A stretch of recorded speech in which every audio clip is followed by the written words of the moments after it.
Bonjour tout le monde, donc dans cette vidéo ça sera spécialement pour les cannabiculteurs ou futurs cannabiculteurs.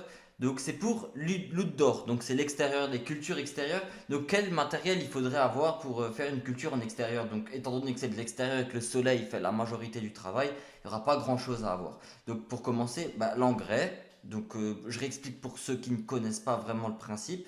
L'engrais c'est un peu comme notre nourriture à nous, parce que l'eau ça hydrate la plante.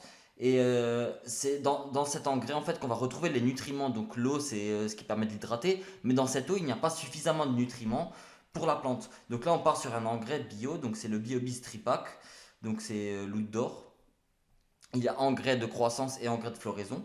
Si vous voulez un meilleur résultat, vous pouvez opter pour le pack complet, c'est un pack à 50-60 euros, mais vous n'aurez pas de quand c'est de l'outdoor, quand c'est de l'extérieur, vraiment vous avez une bonne récolte en général. Donc voilà. Mais si vous voulez un peu mieux, voilà, vous pouvez prendre le pack à 50 ou 60 euros. Sinon, le tripack, là je me base vraiment sur ce qui marche. Je ne vais pas dire que ça marche mieux qu'un autre engrais parce que c'est ce que j'ai testé moi-même. Je suis que resté sur cet engrais-là et j'ai eu des résultats plutôt pas mal satisfaisants, on va dire, sur cet engrais-là. Donc je vais pas dire qu'il marche mieux que les autres, je vais pas dire qu'il marche moins bien que les autres, mais c'est ce que je vous conseille parce que voilà, 15 euros pour l'engrais, c'est vraiment pas cher. Ensuite, la terre. Donc là, c'est du all mix. Ici, là, c'est du voilà, 20 litres. Donc je vous montrerai après. Donc là, c'est un pot de 30 litres. Donc voilà, 20 et 20. Ça fait 40 litres. Vous aurez 10 litres en rab. Donc le all mix, attention de ne pas le mettre quand vous allez faire germer votre plante dès le départ de croissance. Le all mix, moi soit vous faites un rempotage, c'est-à-dire vous faites un petit pot de light mix, qui est ici c'est une terre qui est un peu moins riche en nutriments, donc la plante pourra l'absorber plus facilement pendant sa jeune période. Alors que le all mix c'est une terre beaucoup plus grasse, beaucoup plus riche en nutriments, et si vous mettez tout de suite du all mix, alors que la plante sort à peine de sa graine, elle va pas pouvoir absorber les nutriments et vous allez même pouvoir faire mourir votre plante. Donc moi, comme j'ai pas trop envie de rempoter, j'aime pas trop ça parce que voilà, vous pouvez voilà, mettre du light mix quand vous allez faire germer votre plante et ensuite au bout de 3 à 4 semaines du all mix. Mais moi ce que je fais c'est que je mets en bas du pot du all mix et l'autre moitié du pot vers le haut du light mix. Pourquoi? Comme ça quand la plante a les racines assez profondes et qu'elle atteint le all mix, elle est assez grande pour pouvoir absorber les nutriments de ce all mix. Mais au départ, c'est du light mix et ensuite c'est du all mix. Si vous n'avez pas envie d'acheter de la terre de BioBiz, vous pouvez aussi prendre de la terre plante verte classique, mais vérifiez que le pH est adapté à votre type de variété de graines de cannabis. Voilà. Donc là, on est sur la terre, l'engrais. Ensuite, les pots. Donc pour les l'outdoor, c'est du minimum 30 litres parce que ça va quand même donner une récolte assez conséquente. Donc qui dit plus grande plante et plus grande tête dit forcément une absorption de plus grande quantité de nutriments. Donc à ce moment-là, il faut au moins du 30 litres. Si vous voulez du 40 ou du 50 litres, c'est comme vous voulez, c'est à vous de voir.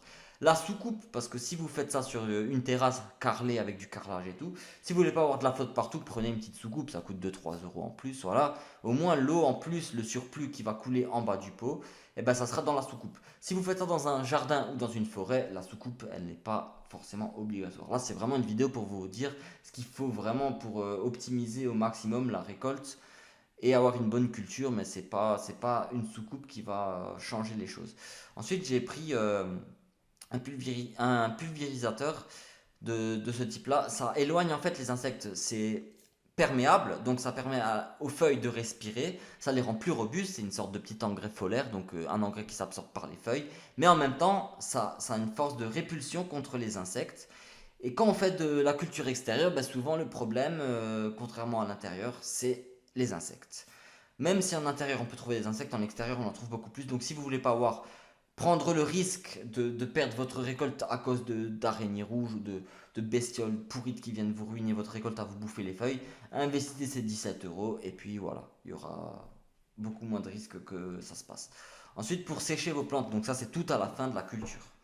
Ça va permettre de couper en fait vos têtes. Et quand vous allez couper vos têtes, vous allez les mettre là, étage par étage, et l'air va circuler. Par contre, si vous faites ça en intérieur, que vous séchez à l'intérieur, parce qu'il faut que ça soit dans un endroit frais et dans le noir, donc selon la période et le temps, des fois c'est un peu humide, il y a du soleil, donc il vaut mieux faire ça dans le noir. Si vous faites ça à l'intérieur, il y aura des grosses odeurs, donc je tenais quand même à vous prévenir là-dessus, qu'il y aura des odeurs.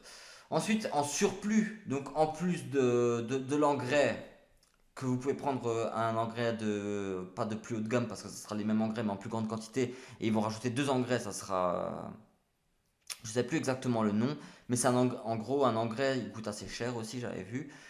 Et ça va permettre en gros d'avoir une plante qui sera plus robuste encore, plus grande, plus belle, etc. etc. Donc ça sera un peu mieux de résultats, mais c'est surtout en indoor, c'est-à-dire en culture intérieure, que ça va surtout avoir de l'effet. En outdoor, vraiment, il y a le soleil qui, ça donne tellement de rendement avec le soleil que voilà, pour moi, ça suffit. Ensuite, après, ce que vous pouvez faire, soit vous stockez dans des sachets hermétiques, donc vous trouvez également sur Amazon, des sachets hermétiques pour, comme on dit, les packs. Donc ça, c'est pour stocker votre consommation, ou si vous voulez faire une consommation quotidienne ou autre, après, vous faites ce que vous voulez. Mais sinon, si vous voulez pas acheter ça, vous n'êtes pas obligé, vous pouvez prendre par exemple des pots en verre. Des pots en verre, des bocaux, par exemple de la sauce tomate, vous achetez de la sauce tomate, vous faites des pâtes. Vous avez des bocaux en verre qui se ferment là avec voilà, vous le rincez bien une fois l'avoir utilisé, vous videz toute la sauce, etc., tous les résidus et vous mettez vos têtes là-dedans et vous ouvrez tous les 48 heures, 72 heures pour faire partir l'air humide une fois que c'est sec, hein. C'est vraiment pour conserver vos têtes. Vous pouvez utiliser voilà, des pots en verre ou autre, mais sinon vous pouvez aussi utiliser des sachets hermétiques. Ensuite, je vous recommande aussi, si vous voulez savoir à peu près ce que vous avez eu en récolte, une pèse de précision, parce que vous ne pouvez pas peser votre récolte sur une pèse personne. Donc prenez une pèse précision, ça coûte à peu près voilà, entre 10 et 20 euros selon la gamme et selon le modèle. Voilà, une pèse précision, c'est histoire de savoir à peu près ce que vous allez mettre dans chaque boco, dans chaque paxon, ou alors savoir combien vous allez avoir de récolte. Mais généralement, en extérieur, vous pouvez compter entre 200 et 600 grammes. C'est très variable par rapport au cannabiculteur aussi, parce que si il n'a pas le bon matériel, s'il ne sait pas s'y faire, s'il fait des erreurs, ou le climat, ou alors la variété, tout ça, ça peut jouer, mais grosso modo entre 200 et 600 grammes sec par plante. Donc voilà. Après, si vous prenez une variété vraiment de taille XXL spécialisée pour l'outdoor et que vous êtes vraiment dans la période où ça tape vraiment le soleil et que c'est parfait pour que ça pousse bien, bah, prenez un pot supérieur à 30 litres. Essayez d'opter pour du 40 litres. Surtout que si là vous commandez des valeurs minimales, il me semble que c'est le minimal pour 20 litres. Peut-être qu'il y a 10 litres, mais là pour l'instant j'ai vu 20 litres. Ben, ça fait 20 et 20, donc 40. Donc vous pouvez même prendre un pot de 40 litres. Sinon, vous allez vous retrouver avec 5 litres de light mix et 5 litres de hot mix en trop en terre. Donc, autant utiliser comment dire, cette quantité en trop. Maintenant, ce qu'il faut savoir aussi, c'est que c'est pas parce que votre pot il sera plus grand que vous allez avoir plus de récolte, forcément. Parce que déjà, 30 litres, il faut laisser le temps à la plante de coloniser le pot. Donc, 30 litres, pour moi, c'est ce qu'il faut, quoi. Après, voilà, si vous êtes dans une région où ça pousse bien, bah, prenez un 40 litres. Donc là, ça c'est pour sécher, l'anti-insecte, le pot, la terre, l'engrais et bien entendu bah, les graines, hein. Après, ça, je vous laisserai faire pour la suite. Moi, si je peux vous commander un site, après je ne serai pas tenu responsable si vous avez des problèmes. Mais pour l'instant, j'ai commandé moi et un ami, toujours sur ce site. On n'a jamais eu de problème sur ce site-là. C'était Dinafem. Donc le site, c'est Dinafem, Dinefem. Dinafem. Ce site-là, moi, j'ai jamais eu de souci là-dessus pour commander mes graines là-dessus.